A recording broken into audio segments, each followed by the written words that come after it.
नमस्ते। आज हम एक बहुत ही जरूरी और संवेदनशील कानूनी विषय पर बात करेंगे। ये विषय है किसी महिला की मर्यादा का अपमान और हमारा कानून इस पर क्या कहता है, क्या सुरक्षा देता है। चलिए समझते हैं। तो सवाल उठता है कि किसी महिला की मर्यादा को ठेस पहुंचाना आखिर ये कितना गंभीर मामला है। देखिए, ये सिर्फ कोई बुरी आदत या बदतमीजी नहीं है। नहीं, भारतीय कानून की नज़र में ये एक संगीन अपराध है। तो चलिए जरा गहराई में जाकर समझते हैं कि कानून इस बारे में क्या कहता है। तो सबसे पहले ये समझना जरूरी है कि जब हम कहते हैं मर्यादा का अपमान, तो इसका असली कानूनी मतलब क्या है और इसे एक अपराध क्यों माना जाता है। अगर बिल्कुल आसान भाषा में समझें तो कोई भी ऐसा काम, ऐसा बर्ताव जो किसी महिला की मर्जी के खिलाफ हो और जिससे उसकी गरिमा, उसकी इज्जत को चोट पहुंचे, तो बस वो अपराध की श्रेणी में आ जाता है। यहाँ पर दो बातें सबसे जरूरी हैं ध्यान देने वाली। एक, मर्जी के खिलाफ, और दूसरा, मर्यादा को ठेस पहुंचाना। अच्छा, तो इस तरह के अपराधों से निपटने के लिए हमारे कानून में एक खास धारा है। ये है आईपीसी यानी इंडियन पीनल कोड के धारा 354। चलिए देखते हैं कि ये धारा क्या है और क्या कहती है। तो ये है आईपीसी की धारा 354। ये धारा बिल्कुल साफ साफ कहती है कि अगर कोई भी ऐसा काम जो किसी महिला की मर्यादा को भंग करने के इरादे से किया गया हो, तो वो एक अपराध है। यहां पर इरादा शब्द बहुत जरूरी है। और इस कानून का मकसद क्या है? सीधा सा है, महिलाओं को इस तरह की हरकतों से बचाना। अब सवाल यह है कि आखिर किस तरह के काम इस धारा के अंदर आते हैं। कुछ उदाहरण देखते हैं, जैसे कि किसी को गलत नियत से छूना या छेड़छाड़ करना, या फिर जबरदस्ती पकड़ने की कोशिश करना। ये सब वो काम हैं जिन्हें हमारा कानून बहुत ही ज्यादा गंभीरता से लेता है। तो फिर इस अपराध की सजा क्या है? देखिए, सजा भी काफी सख्त है।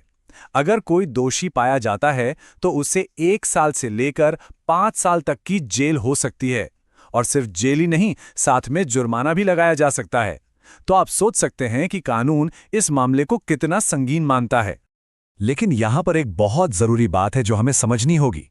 ऐसा नहीं है कि हर गलत व्यवहार या हर बदतमीजी इस धारा के तहत अपराध बन जाएगी। नहीं, कानून एक बहुत ही अहम चीज पर गौर करता है, और वो है काम करने वाले की नीयत।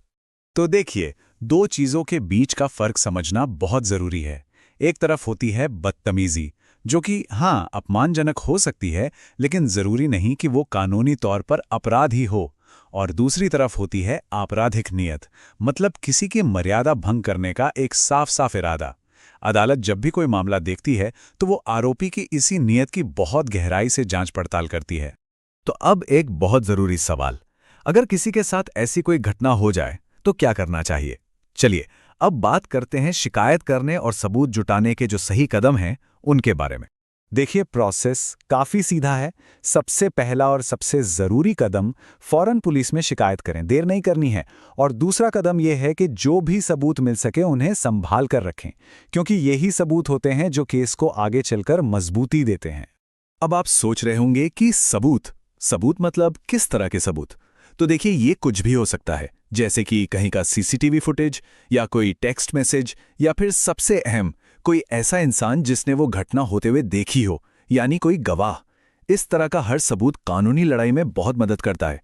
ठीक है, तो कानून अपनी जगह है और वो अपना काम करता है, लेकिन समाज के तौर पर हमारी भी तो कुछ जिम्मेदारियां बनती हैं ना, क्योंकि ये मामला सिर्फ कानून का नहीं है, ये एक सामाजिक मुद्दा भी है।